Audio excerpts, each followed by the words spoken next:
If someone gave you a thornless black rose on Anonymous Rose Day, how would you react? The girl's first thought was her brother, and she rushed home in anger to confront him. But instead of an explanation, he locked her inside the room with a swift move. Entri nella tana del lupo e pretendi che non ti sbrani. Sei stato tu a regalarmi questa?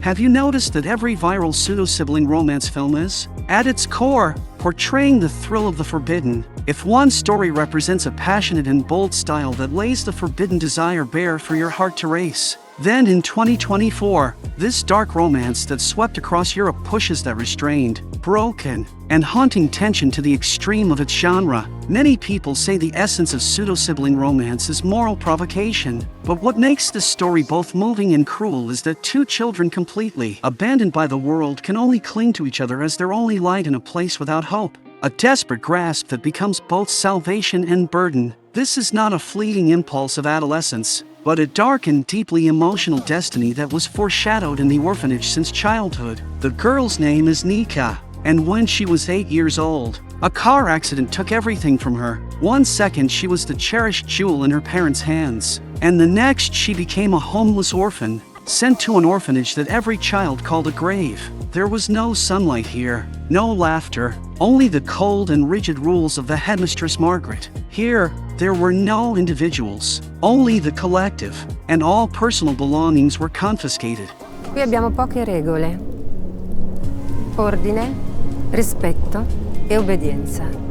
On her first day, all of Nika's luggage was taken away, including the butterfly necklace her mother had left her. It was her only connection to the past, her only comfort in endless darkness. She thought the necklace had disappeared forever, but she did not know that a boy named Rigel had secretly hidden it in a metal box and kept it there for 10 full years. Every child here lived in extreme fear, and the headmistress was especially skilled at manipulating human nature. She understood the deepest fears in each person's heart and turned them into the sharpest tools to control them. Only Rigel was different. He had never been punished once and was instead treated like her own son. 10 years passed in the blink of an eye, and at 17, Nika finally waited for her chance at salvation. The gentle and kind Milligan couple immediately took a liking to the quiet and obedient Nika and decided to adopt her, but just before she left, the headmistress suddenly appeared. E ricordati che è solo una prova. L'affidamento può essere interrotto. Her cold gaze was filled with warning, implying that not a single word about the orphanage's secrets could be spoken. At that moment, a soft yet sorrowful piano melody drifted from the end of the corridor, and the one playing was Rigel. His talent deeply moved the couple, and when they learned he had never been adopted, they made a decision that would change both of their lives: to adopt both Nika and Rigel together. Over the years, Rigel had rejected every family that tried to adopt him, but this time, he accepted without hesitation. The headmistress's expression changed, and she tried to stop it by claiming he was difficult to manage. But the adoptive father only said one sentence. Non si preoccupi, Miss Margaret, sappiamo bene quello che stiamo facendo. E poi il periodo di prova serve a questo? On the way home, Nika looked at Rigel beside her. Her heart weighed down. This boy, known in the orphanage for his coldness and defiance, was the one she feared most and wanted to avoid. Yet now he was about to become the brother she would live with every day. His beauty was suffocating, yet he was like a black rose with thorns, radiating danger. So after arriving at the new home, she went to find him immediately. Ora che noi siamo qui insieme, vorrei che le cose funzionassero con Anna e Norman, con l'adozione. Se vuoi che tutto funzioni, stammelo larga. Rigel drove Nika out of his room, took a few pills, and placed the item he had hidden for 10 years into a drawer. The first dinner in the new home was filled with suffocating tension. The parents smiled and asked about their relationship in the orphanage, and Nika nodded nervously. In order to stay, she lied that they had grown up together like real siblings. Rigel did not deny it, but under the table, he secretly touched Nika's leg. She pulled her leg back instantly and used the excuse of going to the bathroom to escape. Faced with Rigel's prank-like behavior, Nika felt both anger and an inexplicable quickening of her heartbeat. But just as she reached the bathroom, Rigel followed her. With a flushed face, Nika told him to stay away from her. Stammi lontano. E se Anne e Norman vedessero che mi disprezzi così tanto, che non è tutto perfetto come credono, beh, potrebbero cambiare idea. Un giorno capiranno chi sei veramente. E perché chi sono? Tu sei il fabbricante di lacrime. The tear maker is like a fairy tale. In a world without light, no one has emotions and no one can cry. Only the one who creates tears can allow others to feel joy, anger, and sorrow. The orphanage is that world without light, and Rigel is the one who creates tears. No one knows that the one who can create tears for others is also the loneliest person in the world. Soon it was the first day of school, and a distracted Nika almost got hit by a car, but Rigel reacted quickly and pulled her back. As soon as they transferred to the new school, they became the center of attention. With his striking looks and melancholic aura, Rigel quickly became the dream of many girls. Nika also made new friends, but at the same time, she was targeted by a few troublemakers. La nuova in una settimana mi apre le gambe. Their harsh and inappropriate words were overheard by Rigel. During the break, he got into a fight with them. Because those students already had a bad reputation, the teacher did not punish Rigel. Ma è lui tuo fratello? Lui non è mio fratello. È vero, non siamo fratelli. That night, Nika found Rigel and asked why he agreed to be adopted this time. Perché ti sei lasciato scegliere? Credi che l'abbia deciso io? Tu sei sempre stato quello che tutti volevano, ma non hai mai permesso a nessuno di adottarti. Cos'è cambiato? Rigel did not answer, and only coldly told her to leave. But seeing the blood on his face, Nika could not help but take a towel and try to clean it for him. Non toccarmi con questa casualità. Mai. Altrimenti io non mi fermo. Rigel kept trying to distance himself from Nika, but whenever he saw another boy approach her, he could not help but step in and stop it. Comunque piacere, io sono in mezzo.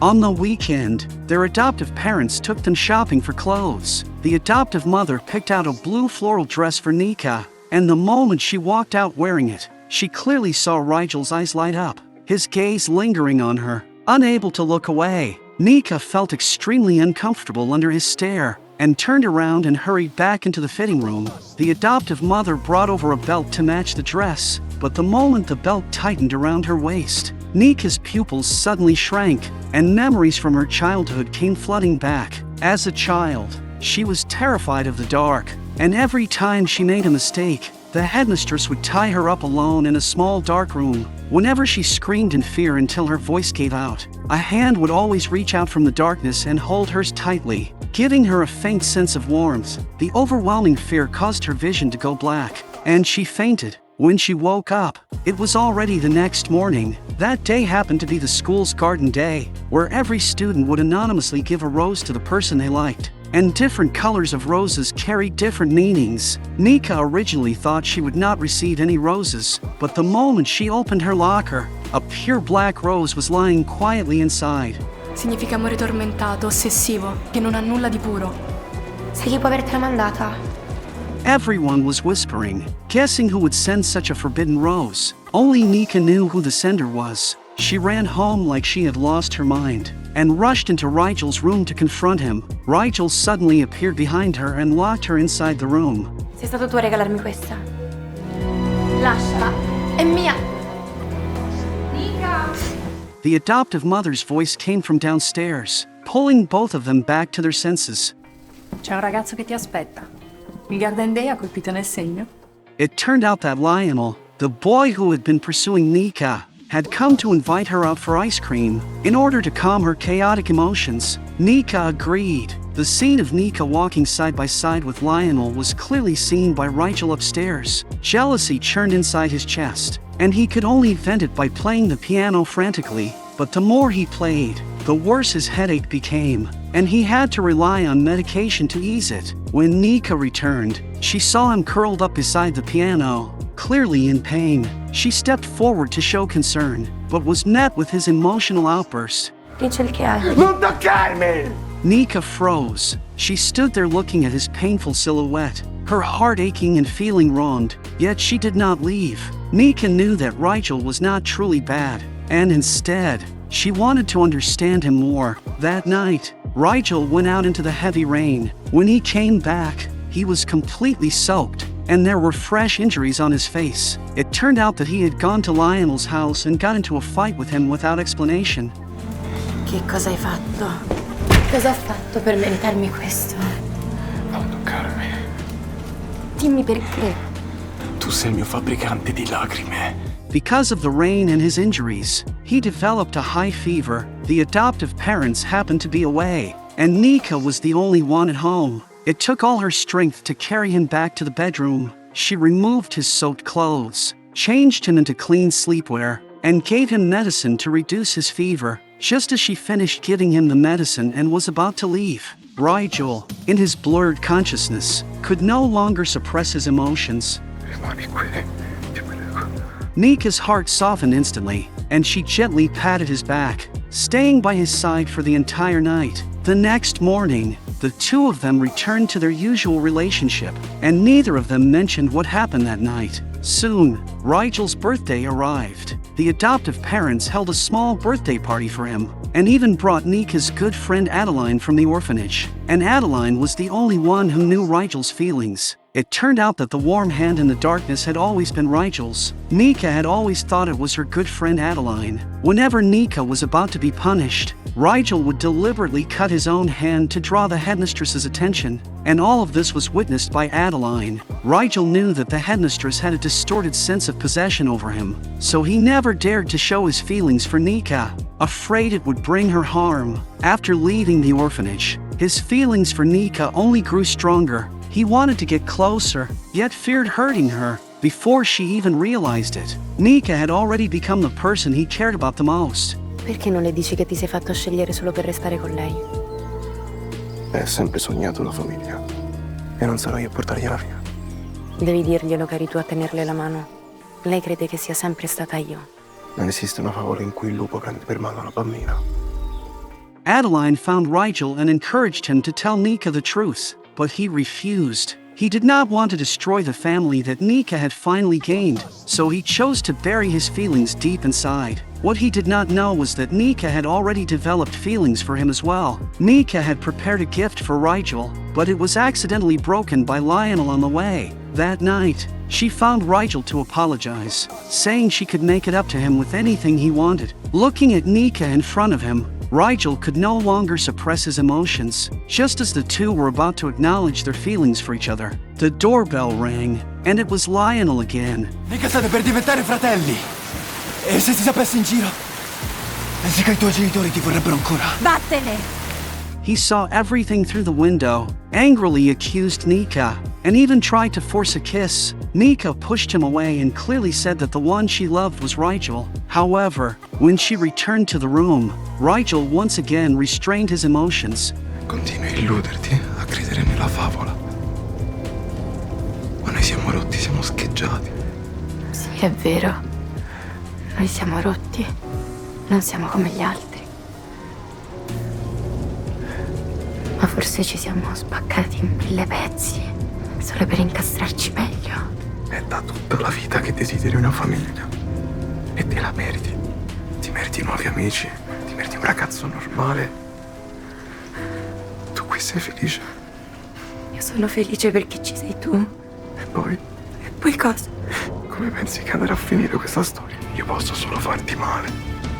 At that moment, Nika finally understood all of Rigel's coldness and distance. It was not that he did not love her, it was that he did not dare to. He was afraid that his soul, tainted by the shadows of the orphanage, would drag down the light she had finally found, and afraid that he, shaped into an outcast by the headmistress's twisted favoritism, would shatter the steady and peaceful life she deserved. Everyone envied that he had never been punished, but no one knew that watching his companions fall into darkness while being powerless to save them was the longest and most painful torment. For 10 years, the headmistress's special treatment had molded him into someone who did not know how to love and did not dare to be loved. It was not until Nika appeared that a crack was carved into his frozen heart. But in the end, he chose to sacrifice, believing that if he completely stepped away, Nika could have a future without secrets and without forbidden ties. He was willing to retreat into the darkness alone in exchange for her living forever in the light. The next morning,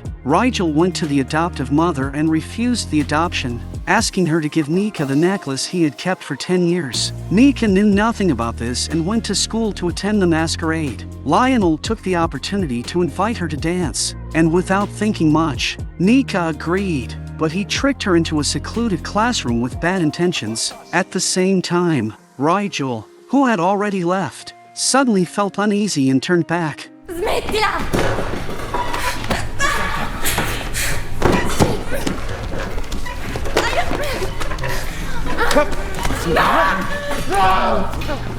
He thought letting go would make her happy, but it almost led to a terrible mistake. Rigel could no longer suppress his feelings, and Nika finally confessed the emotions she had hidden for so long. Se tu sei il lupo, io non posso immaginare una favola senza di te. Sono un sentiero di spine. Non ho mai avuto paura di farmi male. Nika finally dared to admit that she loved him. The moonlight was unbelievably gentle, and in the moment their lips met, all the grievance, fear, and restraint finally found a place to belong. They climbed out of the grave-like orphanage and finally held onto each other's hands. But fate chose to strike them once more. Blinded by anger, Lionel drove toward them recklessly, intending to harm them. With no way out, Rigel could only hold Nika and jump off the bridge. In the moment of the fall, he held Nika tightly in his arms and used his last strength to push her above the water. While he slowly sank beneath the surface, Nika survived, but fell into a long coma. This time, in her dreams, there were no shadows from her childhood, only a clear figure, the one who always reached out to catch her whenever she fell. When Nika woke up, she was already lying in a hospital bed. The adoptive mother gave her the necklace that Rigel had left behind. She told her that Rigel was still unconscious, and when the doctors examined him, they discovered an even harsher truth, that he had been enduring a brain tumor all along. The reason he kept pushing her away was not only because of their situation, but also because he was afraid he could not give her a future. Io voglio vederla. Nessuno di noi può vederlo. Margaret non fa entrare nessuno. When Margaret learned that Rigel had been hospitalized, she rushed over immediately. As his legal guardian, she forbade anyone from visiting him, including Nika. She wanted to take him back to that grave-like place and keep him by her side forever, but this time, Nika would not let her succeed. With the support of her adoptive parents, Nika joined forces with the other children who had been hurt and brought Margaret to court. On the day of the trial, under Margaret's pressure, almost all the witnesses changed their statements. The opposing lawyer pressed aggressively, pushing Nika to the brink. Just when everyone thought the case was lost, Nika stood up and looked at everyone in the courtroom. L'istituto lo chiamavamo Grave. Lo chiamavamo Grave perché era la tomba dell'anima. Io non porto cicatrici fisiche di quello che mi hanno fatto. E solo ora ho capito che non sono qui solo per denunciare il male che è stato fatto a me, ad Adeline, a Peter o agli altri ragazzi, ma anche quello che è stato fatto a Rigel Wild. Rigel, che Margaret amava come un figlio, è stato costretto a guardare le nostre torture tutti i giorni, senza poterci salvare. Margaret lo aveva convinto di essere un mostro. Lo aveva convinto di essere il lupo della favola. Ora Rigel è in coma. Ma per la prima volta so che è vivo, che sa cos'è l'amore e sa di essere amato. Non devi avere paura, ma solo tanto coraggio. Her words were like a beam of light, illuminating the darkness buried deep in the hearts of the children. One by one, the children who had once been afraid stood up and spoke about what they had endured in the orphanage. With overwhelming evidence, Margaret was finally sentenced. Nika immediately ran to the hospital to tell Rigel the good news. She leaned beside his bed and held his hand. Guarda come mi fai piangere. Tu sei il mio fabbricante di lacrime. Ognuno di noi ha il suo e quella persona in grado di farci piangere. Io ti amo più di tutto. As if hearing her call, Rigel finally woke up, looking at Nika with tears in her eyes. He gave a weak but gentle smile. Some say that people spend their whole lives healing their childhood, but I have always felt that this idea is too lonely. True redemption is never a solitary battle, but when two wounded souls meet, they carefully draw closer, soothe each other's pain, and use their own light to illuminate each other's darkness. Just like Nika and Rigel, he exchanged 10 years of darkness for her light, and she used her love to heal his shattered heart. He was once the one who brought her tears, giving her a trace of warmth in her darkest moments, and in the end, she became the one who brought him tears, teaching him how to cry, how to love, and how to live. The best kind of love is never about perfect people meeting each other.